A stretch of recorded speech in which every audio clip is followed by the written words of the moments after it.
Começa agora o Saber Direito Debate. Hoje nós vamos conversar com a professora Daniela Jacques Brauner, professora de Direito Internacional e também defensora pública federal, atuando no Rio de Janeiro.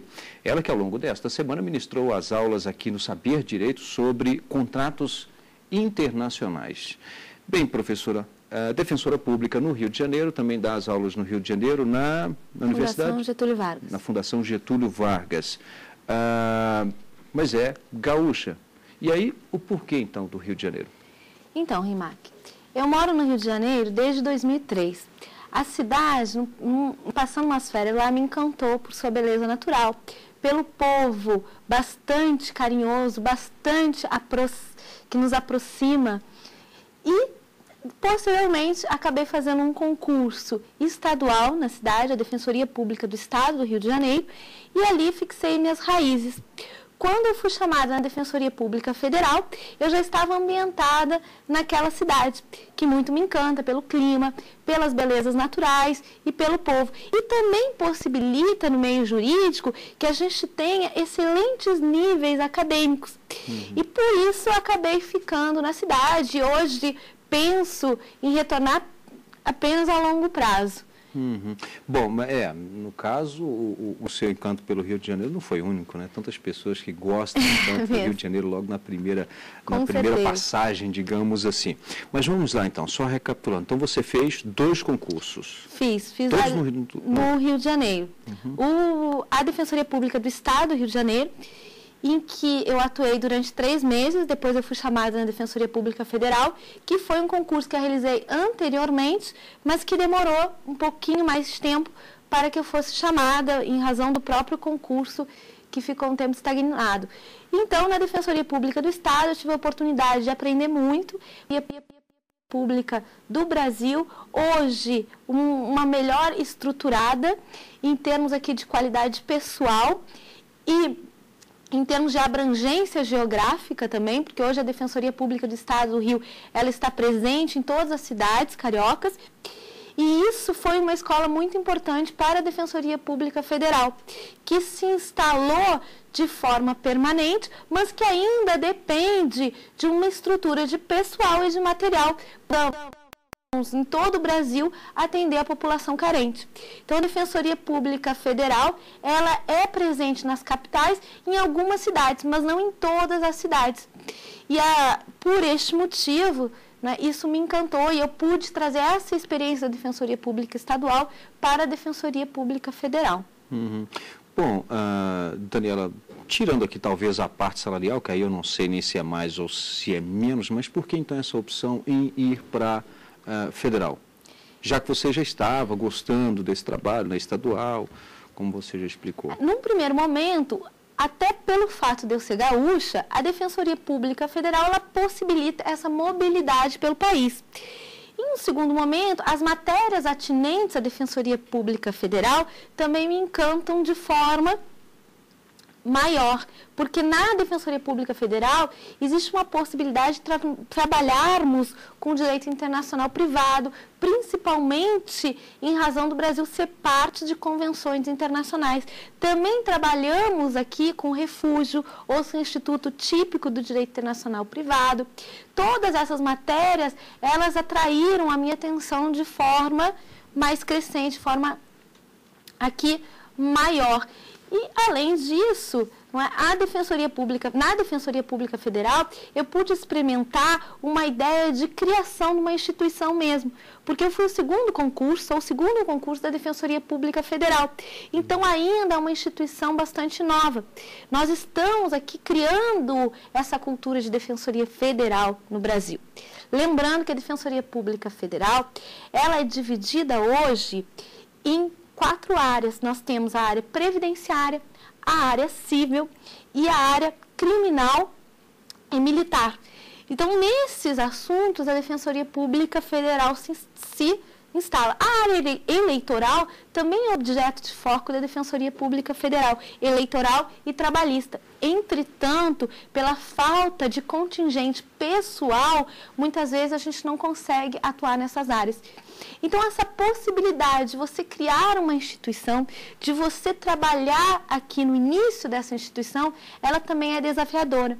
E isso também foi um dos fatores que me levou a assumir a Defensoria Pública Federal. Para que o telespectador tenha um conhecimento assim das duas instituições, o que difere a estadual e a federal? E aí, claro, Sim. A federal está no âmbito federal, lógico, assim como a estadual atua ali naquele estado. Mas essa sua pergunta é muito interessante, porque é uma dúvida também da população, de forma geral, não é? Hoje, quando eu devo procurar a Defensoria Federal e quando eu devo procurar a Defensoria Pública Estadual? A Defensoria Pública Federal, ela atua nas hipóteses de competência da Justiça Federal, eleitoral e trabalhista. Bom, trabalhista e eleitoral é bastante específico, não tem aqui muito que a gente possa desenvolver, que a gente possa aqui ter algum tipo de dúvida. Em relação às causas da Justiça Federal, essas sim podem suscitar maior preocupação, maior dúvida na população. Então, a Defensoria Pública Federal, ela atua nas causas da Justiça Federal que estão presentes no artigo 109 da Constituição. Nessas causas eu tenho a União, autarquias, empresas públicas como parte. Eu tenho crimes, e aí que na área criminal, crimes em que há o quê? Contra bens da União. Então, há também o caráter internacional. Falávamos aqui em tráfico internacional. Bom, o tráfico internacional da Defensoria Pública Federal é o tráfico internacional, o tráfico de drogas, desculpe, da Defensoria Federal é o tráfico internacional, enquanto a Defensoria Pública Estadual é o tráfico nacional, interno. Então, a Defensoria Federal, ela tem esse tipo de causa. Na área civil, aparece o direito do consumidor na área civil? Sim, aparece. Mas quando relacionado ao quê? Quando relacionado a algum dos incisos lá do artigo 109. Caixa Econômica Federal, atribuição da Defensoria Pública Federal. Então, na Caixa Econômica Federal, nós temos contratos bancários, nós temos sistema financeiro de habitação. Servidor público, a área de Defensoria Federal. Quando? Quando o servidor público estiver aqui agindo contra a União, contra uma autarquia. Vestibular, questões de concurso público mesmo, não é? São da atribuição da Defensoria Federal. E ainda, hoje, uma das grandes preocupações na área da Defensoria Pública, aí tanto federal como estadual, é a questão da saúde. A saúde, a necessidade de internação. Então, nós temos na Defensoria Federal uma área específica para trabalhar esse tema. O acesso aos medicamentos, a internação, nós temos lá no Rio de Janeiro o INCA, o INTO, que são institutos de saúde, referência no Brasil.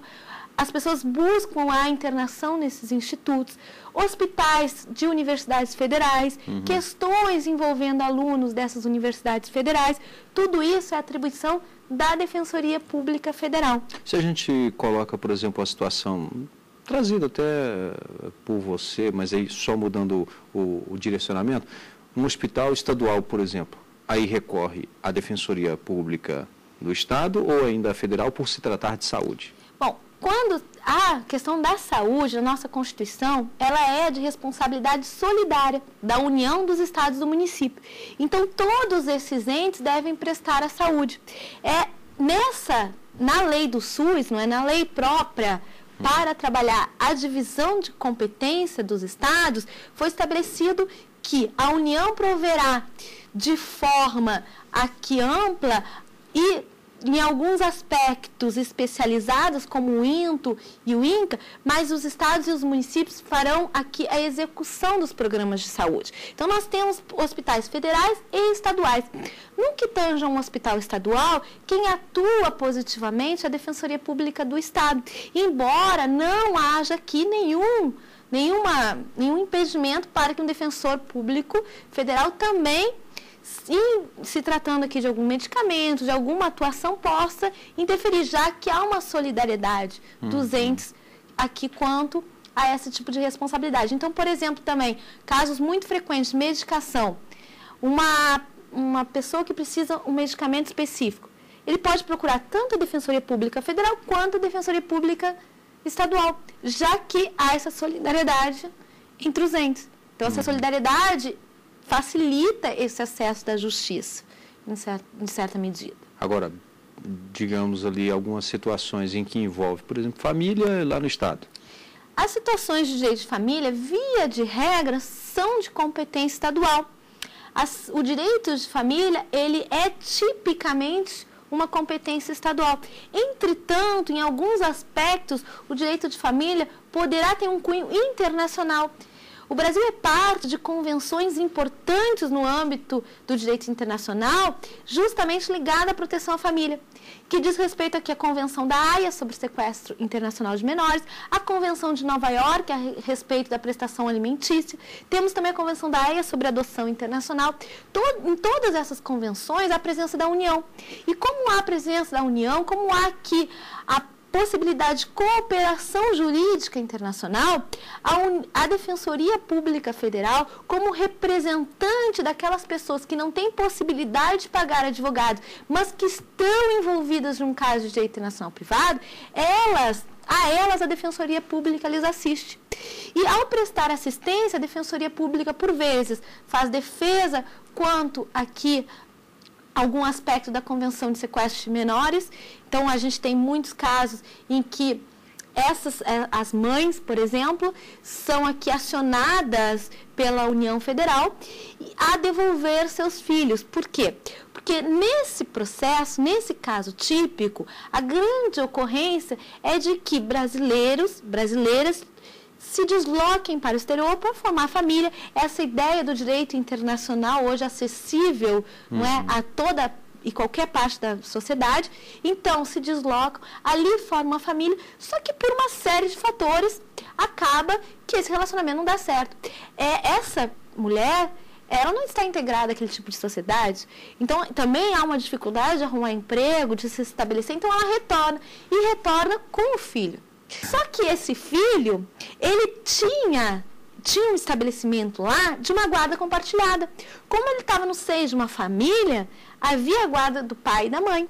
Ou, mesmo que já houvesse a separação lá, muitas vezes não ocorreu essa definição de quem tinha a guarda. Então, ao se deslocar para o Brasil, o que acontece? Um deslocamento indevido, porque há aqui a violação desse direito de guarda do outro cônjuge. Nessa convenção, a Convenção da Haia, ela dispõe que a autoridade, os estados, eles irão cooperar para que não haja o deslocamento indevido das crianças. Então, qual é a primeira providência da Convenção da Haia? A criança para o local em que tinha sua residência habitual, ou seja, no exterior.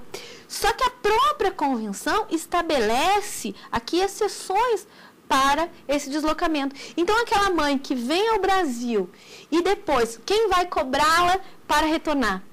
Além do pai, quem vai cobrar é a própria União, o próprio governo brasileiro, que vai cobrá-la que ela retorne a criança. Ué, mas por que a União atua aqui em prejuízo? Isso muitas vezes a gente tem que explicar para os nossos assistidos.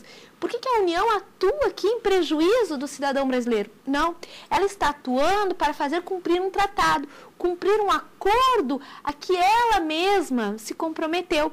Se comprometeu a quê? A que as crianças fossem retornadas para o local da sua residência habitual. Então, ela entra com uma ação na Justiça Federal, se não há um cumprimento voluntário desse retorno, para que a mãe brasileira ou a parte que detém a criança aqui faça esse retorno à sua residência habitual. E aí entra a Defensoria Pública da União, já que essa causa está na Justiça Federal.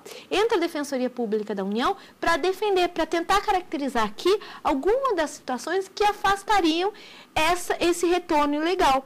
E aí, entre outros, aqui abusos, supostamente etc. ilegal, né, na verdade? Supostamente ilegal, não é? Isso aí vai se discutir judicialmente, aí na própria convenção há exceções, não é? Evidentemente, ninguém deseja o retorno de uma criança a um lar em que ela está sendo abusada, que está acontecendo aqui agressões físicas. Então, isso tudo será investigado no processo. Por isso, essa demanda judicial. Agora, o Brasil faz, por que a União faz? Porque também ela deseja que quando as crianças brasileiras, né, sejam deslocadas ilicitamente ao exterior, os demais estados cumpram e retornem essas crianças para cá. Isso é claro que nós podemos ter aí várias vertentes em função da criança, no sentido, por exemplo, e aí, digamos que o casal foi para um outro país e lá teve essa criança.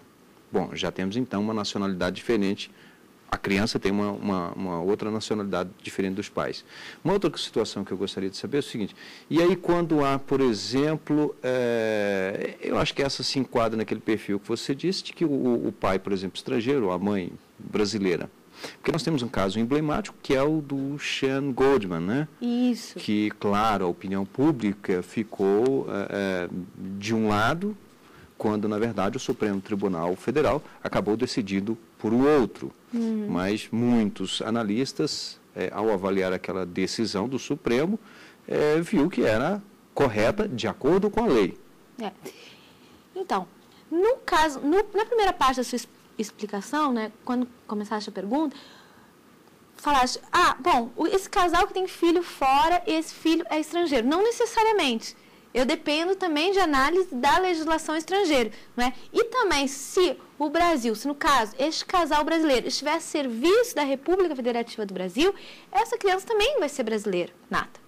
E ainda a possibilidade, sendo filho de brasileiro... Mas isso não pesa, o fato dele ter nascido em outro país? Não é o principal não é ter nascido em outro país. O principal aqui é esse deslocamento indevido do local da sua residência habitual, do local onde é exercida a guarda conjunta. Esse é o fator principal da convenção. Nesse caso específico, né, do menino Sean Goldman, ele acabou se contornando, não é, essa mídia toda em cima, mas o que o Brasil fez foi cumprir a convenção no sentido do retorno para que lá ocorresse o julgamento. O que se discute aí, me parece que é bastante interessante, é essa demora no que tange ao retorno, porque a convenção é clara, tem que haver um prazo bastante curto.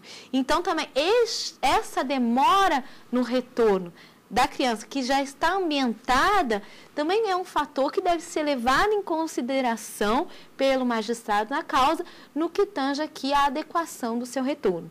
Né? Então, Por quanto tempo, mais ou menos, lembra? A convenção, se eu não me engano, são 60 dias. Então, veja, no caso, já passaram-se anos, não é, que ele já vivia no Brasil.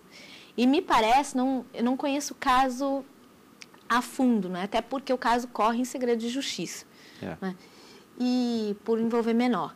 Mas ele já estaria aqui ambientado e também a questão da própria solicitação de retorno teria demorado um pouco para que se fosse efetuada.